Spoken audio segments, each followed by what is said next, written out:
सभी साथियों को जय हिंद जय श्री राम। आज मैं एक छोटी सी आपको कहानी बताने के लिए आया हूँ जो मेरे बचपन में हमें हमारे दादाजी ने सुनाई थी। और ये कहानी उस मुद्दे पर है कि जो हमारी पत्नियाँ होती है हमको उनको कैसे कंट्रोल में रखना है। ये उसी मैटर में कहानियाँ हैं, तो बड़ी इंटरेस्टिंग है, बड़ी अच्छी तरह सुन लो। एक बार दो लड़कियाँ स्कूल में पढ़ने के लिए जा रही थी, तो उनमें से एक बोलती कि मैं तो किसी अमीर घर के लड़के से शादी करूँगी, और फिर दूसरी उसको बोली कि तुम कहाँ करोगी। अब जो सुबह ही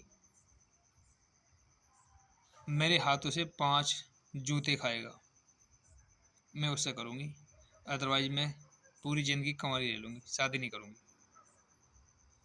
तो दूसरी लड़की बोली ऐसा तो कोई हो ही नहीं सकता। चलो भाई देखते हैं। 1 साल बीता, 2 साल बीता, 3 साल बीता। उसका बाप बहुत अमीर पैसे वाला था, तो आसपास गाँव में बहुत ढंढोरे ढोल पिटवा दिए गए कि भाई जो मेरी लड़की के हाथ से सुबह ही 5 जूते खाएगा मैं उससे अपनी लड़की की शादी कर दूंगा, और मैं दान दहेज खूब दबा के दूंगा। तो ये आसपास गांवों से बंदे आने लगे, उनको देख कर उनकी यह सत्य सुनने के बाद वापस चले जाते थे। सभी मना करते थे कि ऐसे कौन कर सकता है भाई। तो एक चरवाहा गाय भेड़ बकरी चुगाता था उस जमाने में, तो उसको सुनने में आया कि ये क्या हुआ कि ऐसे ऐसे बात है। बोले मैं जाऊँगा। उसने क्या काम किया, वो तुरंत उसके घर पहुंचा, बोला जी मैं करूँगा मैं करूँगा। तो सभी उसको कहने लगे यार कैसा इंसान है यार, तुम ऐसा कैसे कर सकता है भाई, अपनी वाइफ क्या तो तुम सुबह 5 जूते खाओगे। बोला ना जी भाई मंजूर है जी, बस करो। उसने माना नहीं, उसने हाँ कर दिया, चलो ठीक है जी। तो उसको 10 गाड़ियाँ उस जमाने में सामान की लोड करा के दे दी है। तो उसने 1-2 आइटम की डिमांड भी रखी थी। डिमांड क्या रखा उसने, एक डंडा और एक छाछ, जो नाच छानने वाला छाछ होता है ना, गाँव वगैरह के लोग सब जानते होंगे। एक छाछ, एक डंडा और एक मुर्गा, एक बकरा और एक काटने वाली छुरी और एक ढोल। उसने इन कुछ चीज़ों की डिमांड अलग से रखी कि मुझे ये भी सामान चाहिए जी। उसने बोला ठीक है भाई जी, इतना सामान दे देते, ये भी दे देते हैं। सामान लेकर जैसे कि वो गाड़ियाँ भाई चलती, पहले क्या है जमाने में क्या है, रात को ही बारात चलती थी, पूरी पूरी रात गाड़ियाँ चलती थी, 2-2 3-3 दिन में पहुँचते थे। तो जैसे कि आधे रास्ते में जाकर जो उबड़ खाबड़ रास्ते हुआ करते थे, पक्की सड़कें तो उस टाइम थी नहीं, तो जो ढोलक था वो उसकी इधर उधर लगने लगे गाड़ी में, ढम ढम ढम। जब वो ढम ढम लगने लगा तो उस चरवाहे ने कहा कि यार यार ढोल, तुम्हारी इतनी हिम्मत कैसे आ गई कि मेरी बिना आज्ञा के तुम कैसे बोल गए। उसने डंडा उठाया और ढोल को अच्छी तरह तोड़ दिया। तो उसकी पत्नी ने सोचा कि यार ऐसा कैसे हो सकता है, भाई डेके हैं, गड्ढे हैं रास्ते में, तो ढोल तो इधर उधर लगेगा ही। उसने इग्नोर कर दिया, कोई बात नहीं।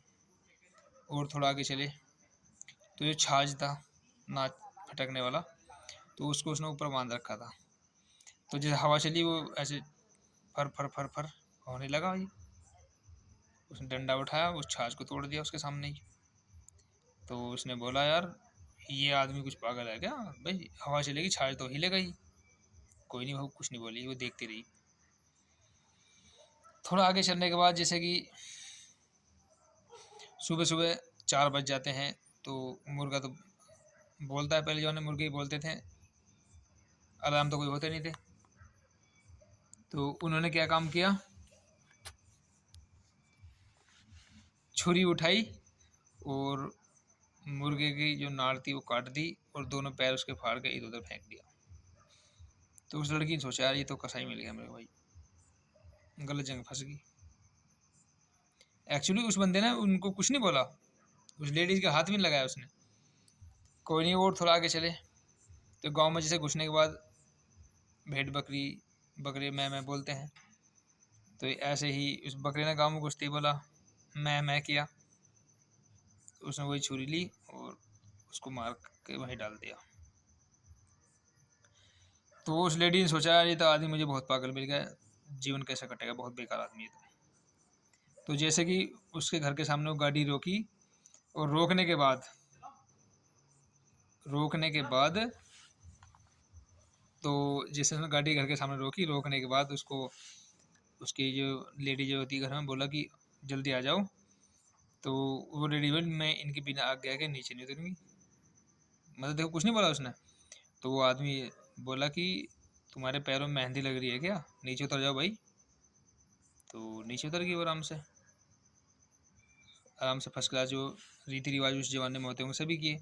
सुबह दिन निकला, उसने जूते मारने का नाम मिल लिया। तो जो हमारी लेडीज होती हैं तो उनको कैसे ट्रीट करना है ये हर बंदे के अपने हाथ में है। मारने से कभी किसी चीज़ का समाधान नहीं होता। आगे आप समझदार हो मैं क्या समझाना चाहे आप। ठीक है सभी साथियों, जय हिंद जय श्री राम।